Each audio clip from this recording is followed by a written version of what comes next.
Picture a person sitting perfectly still on a couch at the end of a long day. I mean, they aren't moving, they aren't lifting heavy weights. To anyone watching, it looks like they are doing absolutely nothing. And yet, beneath that surface, a silent storm is raging. Welcome to this, where we're going to investigate a fascinating and honestly almost haunting phenomenon, the invisible mental work that completely, totally drains us. So let's dive right into this central paradox. How is it possible that your body can spend an entire day in a state of relative physical rest while your mind reaches the end of it feeling like you literally just ran a marathon? For decades, we've measured effort by physical movement, by visible sweat. But what if physical inactivity is not actually the same thing as mental rest? What if the heaviest lifting you do all day is the work that nobody can even see? Let's look at part 1, the illusion of stillness. There is this really stark contrast between what our eyes are doing and the intense, hidden processing happening inside our brains. Normally, when we pay attention to something, we move our eyes to look at it directly, right? That's a process called overt orienting. But neuroscience reveals we're constantly engaging in something called covert orienting. This is when you shift your attention to process information without moving your eyes at all. Think about, say, listening in on a conversation happening right next to you while you're staring straight ahead at your computer screen. You look perfectly still, but your cognitive machinery, it is firing on all cylinders. And it doesn't stop there. Our mind is constantly pinballing between different modes of attention. We've got what scientists call endogenous attention, which is your deliberate, top-down effort to focus on a task, like forcing yourself to read a really dense report. But constantly competing against that is exogenous attention, which is bottom-up and completely automatic. It's your brain being hijacked by a notification ping on your phone or a sudden movement across the room. Just maintaining that baseline state of arousal and vigilance, just constantly deciding what requires focus and what doesn't, it demands a relentless stream of cognitive energy. Which brings us to section 2, the weight of attention. Selective attention isn't just about focusing on one thing. It's actually a highly active, incredibly resource-heavy process of suppressing everything else. I mean, the sheer volume of sensory data hitting us at any given second is staggering. To prioritize one specific subset of information, your brain has to actively slow down and inhibit all the unselected information. Think of it like holding a heavy door shut against a massive crowd of people all day long. It's exhausting. Okay, so here is where it gets really wild. How does this mental weight translate to physical reality? Research actually shows that just 90 minutes of purely cognitive work, just sitting at a computer pressing buttons in response to letters, can cause a 15% decrease in a person's physical endurance on a subsequent cycling test. 15%! That is massive. It proves that mental fatigue directly impairs physical capacity. The resources you're burning while just sitting at your desk are the exact same resources you need to push your body. Let's look at section 3, the cost of interruption. When you get interrupted, you don't just hit pause and then seamlessly hit play again. Not at all. We experience what researchers call the resumption lag. According to the memory for goals theory, the exact moment you get interrupted, the goals of your primary task actually begin to decay in your working memory. So when you finally try to resume, your brain has to go through this incredibly complex retrieval process.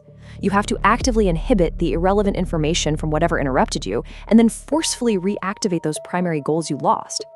And this isn't just a metaphor, it's a very real, measurable electrical event. EEG data actually shows these massive spikes in brainwave activity during interruptions. So what does that mean? It means your brain's command center is working overtime, actively suppressing irrelevant info and burning through your limited cognitive resources just to get your train of thought back on track. Every single time you are interrupted, it's a literal electrophysiological tax on your brain's energy reserves. Section 4, the motivation shift. As all this cognitive fatigue sets in, we undergo a profound psychological transition. We move from a state of, I want to do this, to a state of, oh man, I have to do this. It's this deep internal shift where the very nature of our motivation changes. But why? Why do things suddenly feel like you're wading through wet cement? It happens because the brain is, at its core, an economic engine. It's constantly weighing costs and benefits. When we look at something called the effort value function, we see that as mental fatigue rises, your brain actually alters its internal math. It begins to discount the value of the rewards you're chasing, while simultaneously artificially inflating the perceived cost of any further effort. The task itself hasn't changed at all, but your exhausted brain is now screaming at you that the reward simply isn't worth the biological cost of continuing. There's this quote from effort-based decision-making research that just perfectly captures it. Performance deficits reflect a combination of reduced capacity and reduced willingness to perform. Look, if you've ever reached the end of the day and felt a total, absolute loss of willpower, this validates exactly what you're feeling. This loss of motivation isn't a personal failure. It's not a flaw in your character. It is a highly measurable biological depletion of resources. Your brain is quite literally forcefully shutting off the motivation valve to protect its remaining energy. And that brings us to our final part, Section 5, the invisible ledger. All of this unseen effort eventually builds into a hidden physical cascade. We all know that physical threats trigger a fight or flight response, right? But psychological stress, like unresolved decisions or carrying a heavy cognitive load, it triggers the exact same biological alarm system. Sitting perfectly still on your couch, your nervous system can flood your motionless body with adrenaline and cortisol, dumping glucose into your bloodstream for a fight or flight that is never physically going to happen. And this leaves us completely trapped in the stages of stress. After the initial alarm reaction, a continuous, daily barrage of mental effort and psychological stress pushes us into the resistance stage. Here, the body is just stuck on high alert, constantly secreting stress hormones to try and cope with the ongoing cognitive load. Because modern mental demands rarely ever stop, we just get stuck in this resistance phase, silently and invisibly draining our reserves, until inevitably, we crash into the exhaustion stage, which brings profound burnout, systemic fatigue, and even a weakened immune system. We are taught from day one to measure effort by visible work, by movement, by what we produce that the rest of the world can see. But as this explainer reveals, the nervous system keeps a very, very different kind of ledger. A body can remain perfectly still while the mind spends the entire day processing, filtering, suppressing, anticipating, and responding to invisible threats. Resting the body and resting the mind are absolutely not the same thing.